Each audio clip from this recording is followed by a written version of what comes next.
এখন আজরাই আছি। পিয়াস বর্ধনের কাছে এই ব্যাগটা ছিল, আমি ব্যাগটা এরকম বড় চাইছিলাম, ও যেটা ছিল ওর কাছ থেকে আমাকে দিয়ে দিল গিফট করে। সুন্দর ছোট্ট জিনিস ছোট্ট ভাইয়ের থেকে। Thank you.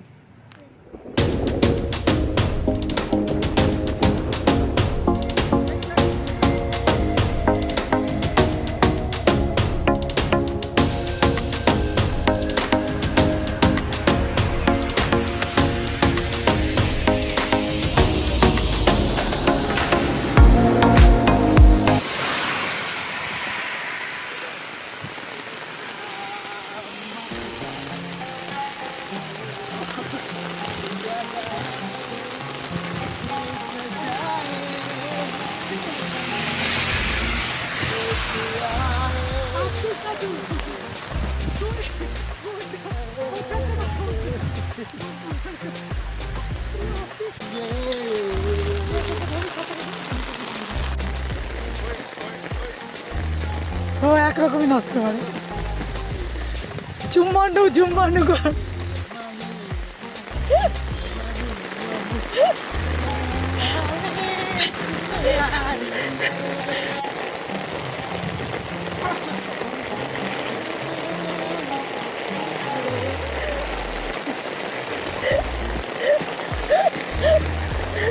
তো ভাই কেমন লাগছে? বহুত ভালো লেগেছে। আর জামা কাপড় সব ভিজে, জামা কাপড় ভিজে গেছে, সেই জামা কাপড় শুকোতে হবে। এখানে 10 দিন থেকে টানা বৃষ্টি, থামছে না। তো জিপটা একটু দেখা, জিপে অরিজিনালের জামের কালার কেমন হয়েছে জামকে? ছাগলের জিপের মতন হয়েছে। না তুই শিব বিষ পান করেছিলিস। আমাদের এই যে এইগুলো অল্প রক্ষা আছে। আর এই যে যেটুখানি প্লাস্টিক দিয়ে ঢাকা ছিল, বাকি প্রদীপের বাকি প্যান্ট ভেজা। মুড়ি ভিজছে, মুড়ি সঙ্গে নাচে। আমার টুপি কাপা সব ভিজে গেছে, সামনের ব্যাগ ভিজে গেছে। কারণ এই দেখতেই পাচ্ছেন দূর দূরান্ত পর্যন্ত কোনো সেট নেই, আর এদিকেও কোনো সেট নেই। এদিকে যাওয়ার ইচ্ছা নেই, অনেক কষ্ট করে ওপরে উঠে এসেছি। আর এই যে অমিতের সাইকেলের অবস্থা দেখুন, কিচ্ছু ঢাকেনি, সকালে 1000বার বলার পর। আর তোর কেউ যদি পান তাহলে অমিতের এই বাজারের ব্যাগটা, একটা ব্যাগ ডোনেট করুন। অমিত বল তুই তোর তোর প্রাকনে বল। এরম ভাবে ভারত ভ্রমণ অসম্ভব। এই বৃষ্টির সময় যারা ট্রাভেল করছে সাইকেলে, বিশেষ করে যাদের প্রপার সেট আপ নেই, তাদের জন্য বহুত সমস্যা। সেটার ভুক্তভোগী আমি। আদরণীয় ভারত ভ্রমণ। কিছুক্ষণ পরে আমরা একটা গ্রামের দিকে যাব, কারণ আমাদের বাসস্থান খোঁজা খুবই প্রয়োজন। কারণ এখন এখানে বসে বসে ভিজে রয়েছি। আর হেলমেটে জাম জায়গা পেয়েছে। অমিত ভাই জাম পেরেছে আর আমরা ধরে দিয়েছি বন্যা ধরে। তো এখন জাম কাটছি বৃষ্টির মধ্যে ভিজে ভিজে, আর বৃষ্টির আনন্দ নিচ্ছি। আর বাইরের দিকটা দেখান, দূরে পাহাড়টা মেঘে ঢেকে গেছে, সামনে জমি জমা আছে, গাছপালা আছে। আর দুদিকের রাস্তা, এই দিকের রাস্তাটা পুরো শুনশান, কোনো গাড়ি ঘোড়া নেই। এ পাশের রাস্তাও শুনশান, কোনো গাড়ি ঘোড়া নেই। আমরা আছি অঙ্গুলিতে।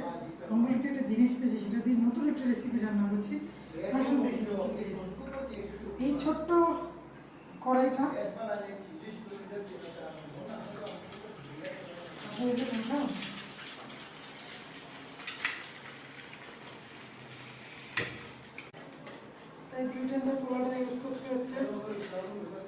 আম্বলি একদম পারফেক্ট ট্যুরিস্ট প্লেস।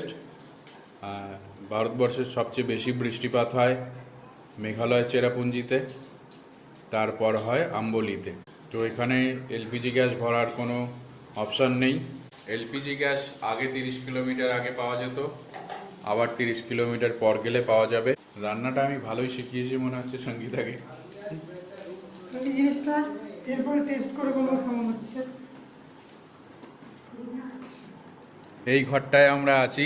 এই যে জামা কাপড় আজকে 30 কিলোমিটার ভিজেছি, তো ভেতরের যত জামা কাপড় ছিল সব মেলে দিয়েছি। তো মনের মতো ডিম পোস্টটা কেমন তৈরি হয়েছে দেখো। আর এটা হচ্ছে নেপালি, কোরিয়া থেকে এসছে। তেল আছে, প্লিজ না, গরম তেল পুড়ে যাবে। এইটার দাম কত বলেন তো?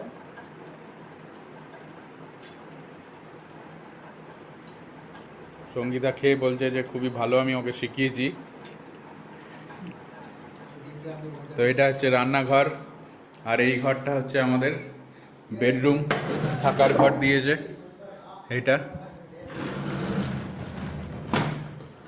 আমাদের সাইকেলগুলো আছে আজকে এইখানে, এই যে সাইকেলগুলো ঢেকে দিয়েছি। সারাদিন বৃষ্টি হয়েছে, তো আজকে রাত্রে আশা করি বৃষ্টি হবে, যার জন্য ঢেকে দিয়েছি। আর দূরে ওই যে আমবলির মেন রোড যাচ্ছে।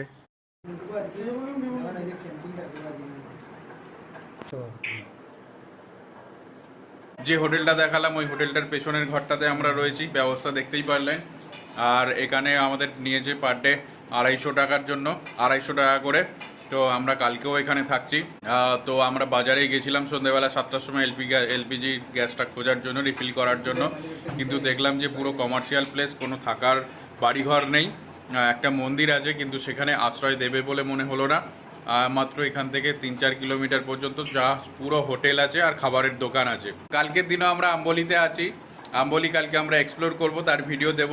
তো আজকে আমাদের আম্বলি আসার ভিডিও কেমন লাগলো অবশ্যই জানাবেন। ভালো লাগলে শেয়ার, সাবস্ক্রাইব, ফলো করবেন আর দেখতে থাকুন আমাদেরকে।